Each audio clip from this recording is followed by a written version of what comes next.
Well, you know, our entire world works on planning.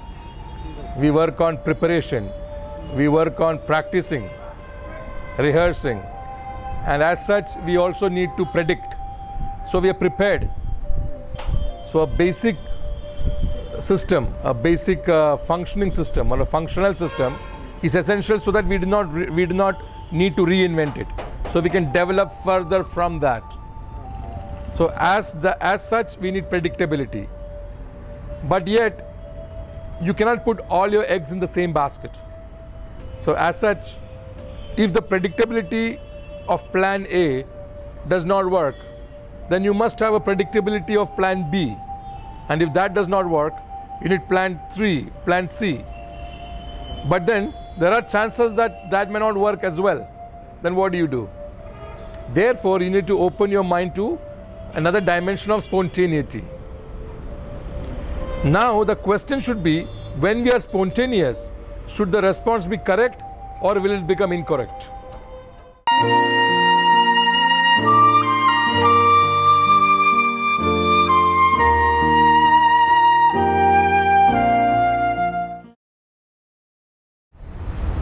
So there is a dimension of spontaneity for you to interact with this world, whether in business, whether in sport, whether in education, IT, research, space.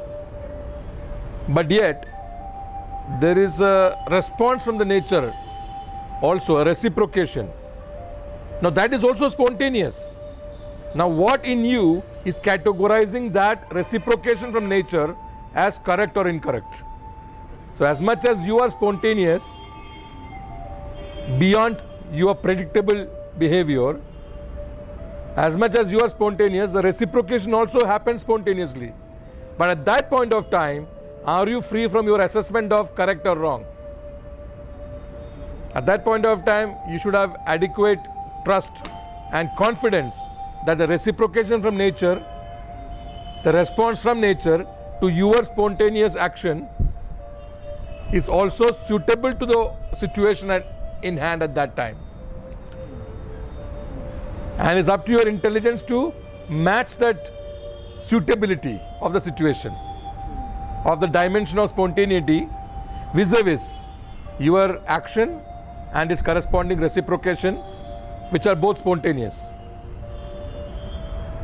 At the same time, you cannot compromise on your plan, preparation and practice. There you require effort in your plan, preparation and action, practice and your predictability. You need a lot of effort. But at the same time, after having put adequate effort, you should also give recognition and acknowledgement to another dimension which is also effortless, from where things are happening beyond your reach, beyond your influence and beyond your control and command. And that dimension is very real. Now, how to incorporate that dimension into your plan A, plan B and plan C? This is a $1 million question.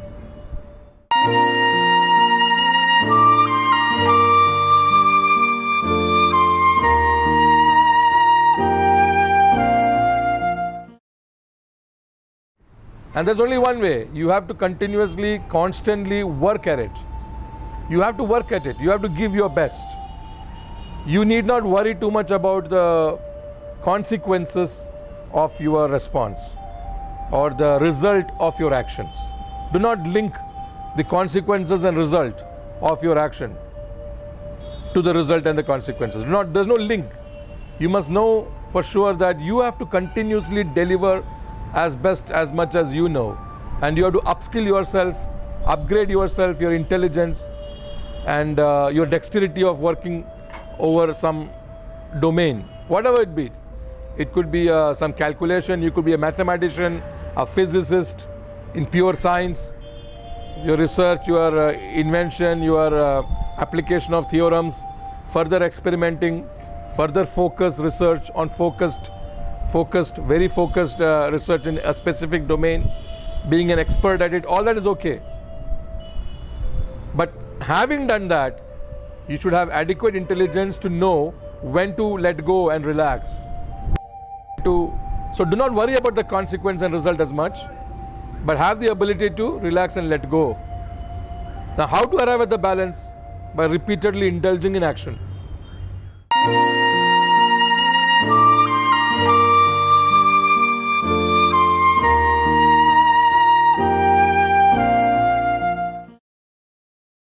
Yeah, see, now most of the things in the world has arrived at a point of saturation. Be it in economics, economic theory, or political theories, or theological theories, sports theories, maybe even food habits, agricultural habit, everything has arrived at almost saturation. Evidenced in Wall Street sit-ins, evidenced in Arab uprising, evidenced in the debacle of Spain and Greek economics, evidence in the attempts happening to keep the dollar afloat or the euro afloat. So some point of saturation is arriving and new theories are evolving. So with reference to downskilling, for example, now there is a theory of productivity where people produce so much.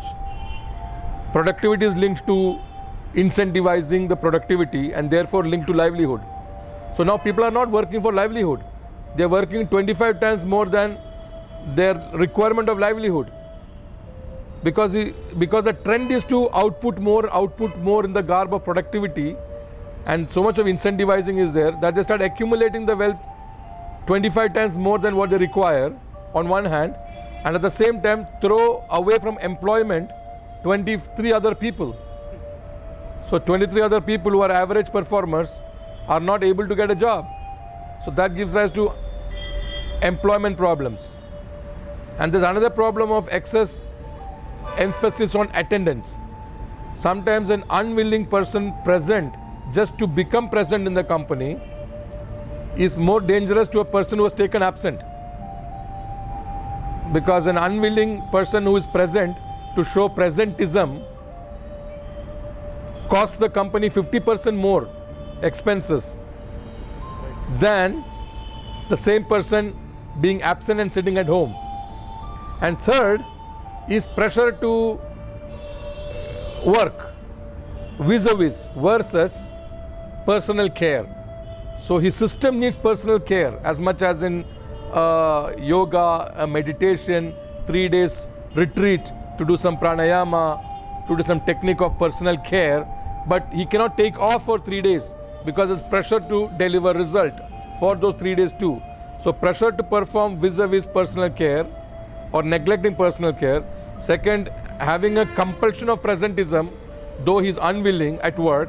And third, excess productivity are reasons where you have to learn to downskill now. Because we are in a trend of only upskilling. Now downskilling is the next paradigm. That people have to expand their potential drive into social sector. Though their livelihood comes from one industry, they need to share the wealth of that industry with the other areas of society that needs care. Like care for homes for all, and care for the environment, care for endangered species of animals that should not go extinct because of our negligence. And we need to prepare a good earth for the next generation. So downskill is also required.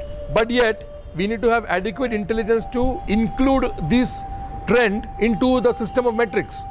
Now for that we need stamina of the intellect, we need strength of the intellect, we need sharpness of the intellect. Now the intellect is blunt because of excess indulgence in all the excessive entertainment or excessive consumerism or extensive and wasteful use of the intellect, memory, etc., that it is blunt, it is no more sharp to create,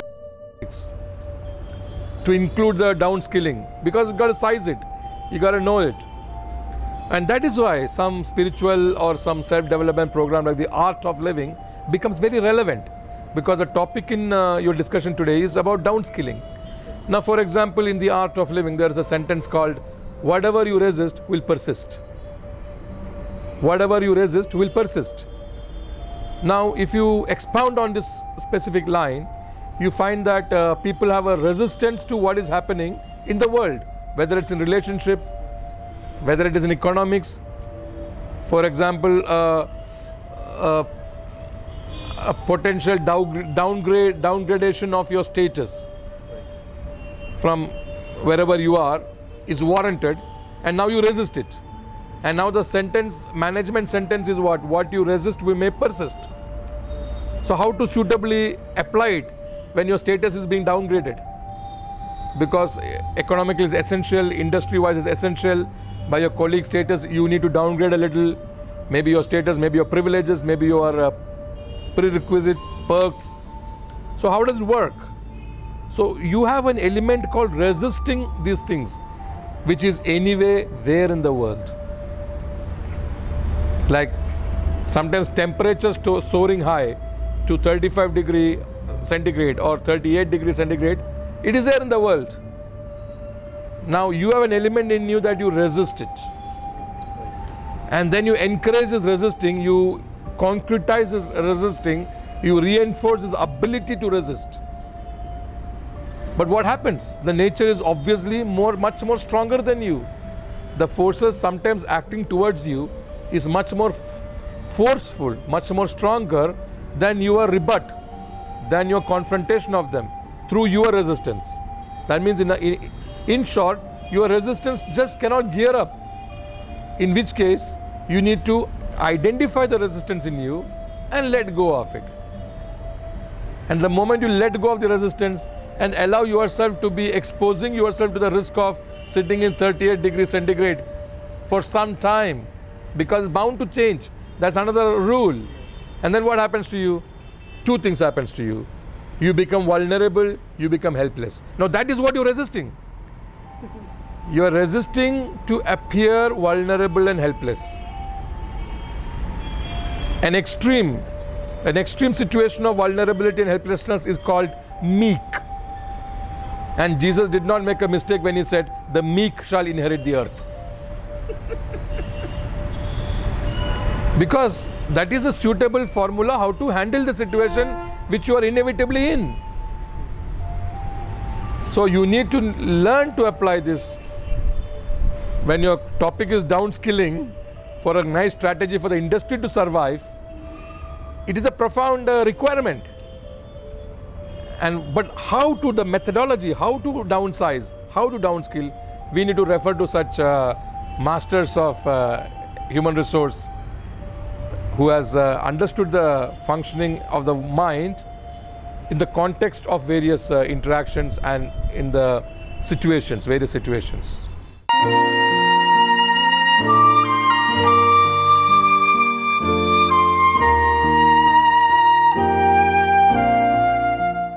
Yeah, well, I would like to rephrase downskilling as actually you must, one of the methodology is to have a lateral solution instead of a linear solution. So downskilling perhaps is an inappropriate nomenclature, whereas you must use it as a alternative skilling. So these are terminologies that our human resource has to wake up to. Alternative skilling, because perhaps you have given so much of unifocal training programs to an individual in your company vis-a-vis with respect to the key result areas and key performance index, KPIs and KRAs. But it's too unifocal that at all times that person may not be able to hold his unifocus only on that output. So therefore he needs alternate skilling, because at some times his usefulness and utility will be in other areas where he has more interest, and one has to study about it.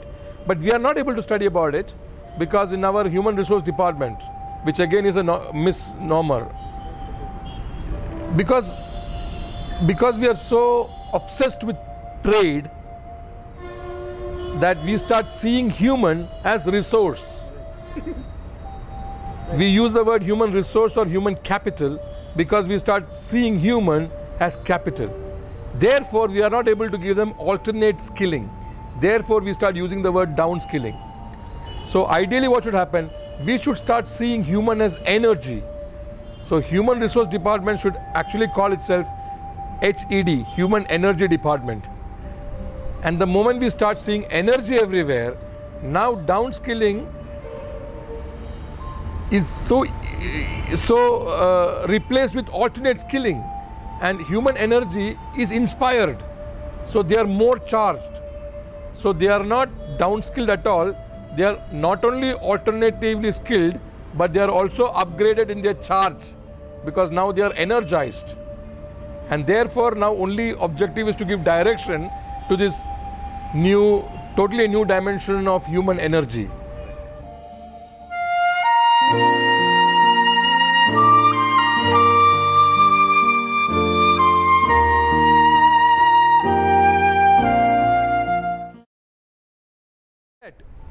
See, things are changing in the world. That is why companies are opening up to corporates' social responsibility. They are just opening up their scope to most of the big companies in the world are appearing like a culture by itself. It is not appearing like a only profit-oriented engine. Right. Yes. They are appearing like a family. So today, most of the cities' civil requirements and amenities are available in the company premises. Right. That is evidence to show that companies are graduating from a narrow focus of profit alone to a focus of familyhood, to a focus of equity to all the stakeholders, as much as in the word belongingness, that it's no more that the owner owns only the capital, everybody owns the company. And the next question was? Next question is about? Yeah, so now you have, and the second attribute is about integrating the HR. If human energy department or if human resource department is driving the show, how does it integrate with other departments? So if you really study the scope of your 360-degree appraisal system, there's a system where the other departments behaves like a consumer of your department. So as such, you have to bring a way to work together, and when you have to integrate it. So HR is no more a standalone department. It has to be integrated to its own consumer within the company, and that intelligence you must have. For example, not only HR must be seen as a department where the other department are the consumer to HR.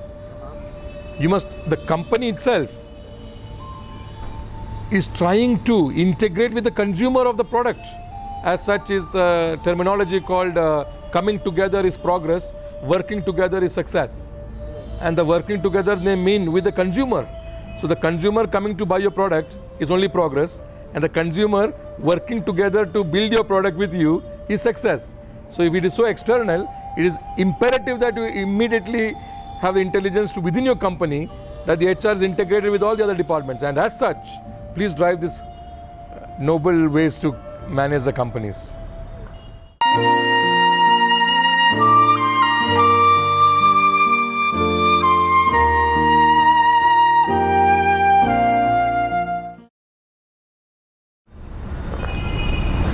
See, basically, I would think that the companies need to invest in training. We should not do cost cutting in training department. And training department must have metrics of its impact and its return on investments. You hire a person to do a job. You have corresponded the profile of the person with the competencies that you have already identified, and you know these competencies are required, and you have matched it with the profile. But you have not taught him another category of personal expressions and personal behaviors, because most of the time these are technical competencies and profiling is also technical. So personal means there's an expected behavior that you are expecting from an employee or a new recruit. Now this is not educated in a training program because of cost cutting in the training program. Yes. For example, if somebody has to stay up a little later in the evening, is that an expected behavior? Does it come under labor law? What if that person has resistance to that excess number of hours, which is not calibrated as overtime because you have compensated as flexi time? Now this does not match with everybody's IQ and everybody's personal traits. So therefore, every recruiter, to every designation, there must be a list of expected behaviors from you. Now that we do not have it across the industry, in any industry. Therefore the new recruit does not know what is expected of him as a behavior. He knows what is expected of him as a deliverable, but not as a behavior. So now we have to rethink our strategies in training department. For every designation, there should be a chart of about 100 items that corresponds to your personal output and the behavior patterns that is expected if you were to work in this culture of this company. Now, if somebody is not adhering to such things without them knowing about it, you cannot blame the employee for it.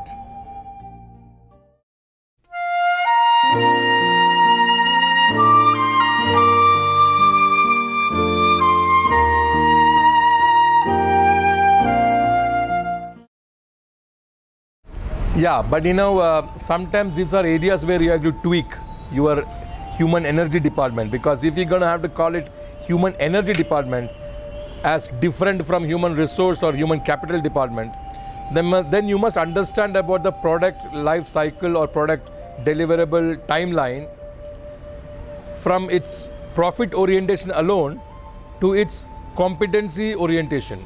Because after 3 years, if you chuck the person who is now made competent, you have much to lose than to having him on the bench for a long-term plan of maybe 25 years. You must have people to be in your company for a large number of years, if in case they do not choose to leave. But you should not have to learn how to get rid of the people after 3 years when the project is ended. See, because you must understand, your employee here always has lesser intelligence than the collective organizational intelligence. In other words, you are always working on the naiveness of your employee. This is not known to anybody, because a collective intelligence of a researched and scientific approach of a company and an organization is much stronger than the desperate need of the naiveness of an employee. So it's not difficult to tweak his mind by giving compensation of a large chunk of money and tell him, now you take care of yourself, buddy, because he does not have the other skills to take care of himself with the money. He may make wrong investments. See, you can take a leaf out of the mutual fund industry. In mutual fund, there's something called long-term investment. So some shares you invest in sometimes goes up and the same shares goes down, and you don't panic. You wait for it to go up again, and then you don't panic. You allow it to come down again and you don't panic, because your investment of that chunk of money, expected return is after 15 years. But you are using people in a lesser weightage and importance than your investment in mutual fund with reference to your timeline and your duration of a project.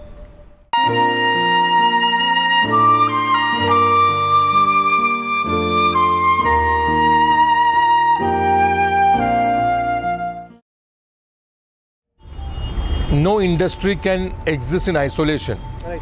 So it must have relationship competencies to understand this interconnectedness and interdependence throughout the world in the same industry. So you must have a relationship intelligence to be able to diversify into various other products to use your human energy. But then don't be fooled that always human energy need to be used. Sometimes simply them sharing their time without much expenditure on the company is also much utility to the company, because they are your ambassadors. For example, now sometimes you may have to visit your family not because they are productive for you, because you have to share your time. And same way, if you engage few people on the bench, I am not talking about excess staff, people who are not required, that begins with wrong recruitment policies. But if you have few people who are at that point of time not directly connected to linked to productivity, their sharing their time with you must be incentivized. It must be. That is why earlier you asked me a question about weightage of each role. Now, most of the time I find marketing department is more incentivized because their work is directly linked to the money that comes in and customer interaction. Whereas somebody who's doing accounts, somebody who's doing bringing tea to your table, or somebody who is a security guard or a watchman in administration for example, and now they have a great competency which the person in marketing department does not have. Right. You know what is that? Able to be sitting in one place. Yes. Somebody from marketing just cannot sit in one place. Now we are not incentivizing this conformity to policy and compliances.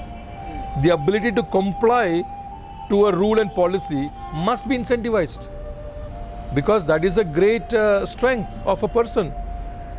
So if you think that his ability to comply to the policy of the company is not important, and somebody who is just walking around and you may call it management by walking around, or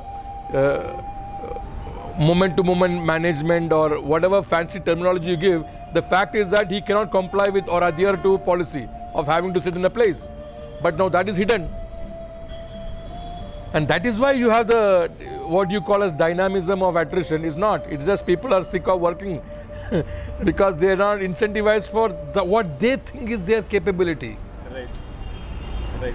So when you tell people in marketing, buddy, rest for a while and see if they can comply with being confined to a seat, they just cannot.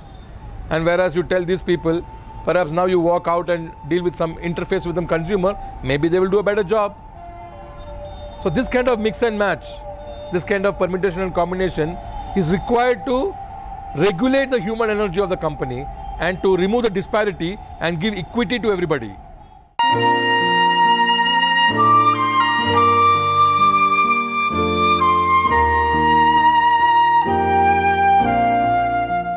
Well, if you have to outsource or even give the work offshore, now these are two different things. Like if you're a back-end support system like a BPO, that is business process outsourcing, it is an outsourcing. So yeah, it's actually, sometimes it is called outsourcing, but it's actually an offshore way, because labor is cheaper in this country or in any other country. Right. Outsourcing is when you have a college canteen and the canteen is rented out to a private party on an auction. Now that's outsourcing. So many times what we call outsourcing is actually offshore, right, offshore branch or an offshore franchisee of a work, right, which is in the front end. Yeah. So as such, now it is an inter-industrial relation or inter-institutional relation. So now you have to know how to remove the disparity in the various trend in different industries. So if you have a security company in your IT company, then you should know how to remove the disparity in their management culture and your management culture. Which is costly. Well, you have to pay the price. You have to pay the price in training. That's what I said. You know, we are now in cost cutting. We cannot cut the cost on repeatedly enhancing the skill set of people. We have to give a sincere training program to drive people through transition and change. We cannot hope that people will adapt automatically.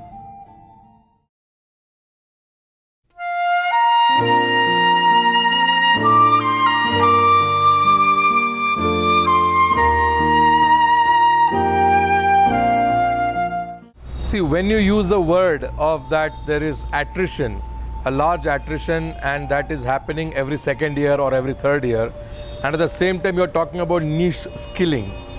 So generally the niche skilling of that niche of people, a small percentage, is the ones that you want to retain for 25 years. So this is not devoid of a need to only focus on profit. But you have a social responsibility that you have to invest in the other people whom you are willing to leave, very willing to get them out, very willing to let go of them. You know, you have a responsibility towards them to hold on to them. Because you have the intelligence, you are an organization, you are studying, you are researching on how to work on their minds.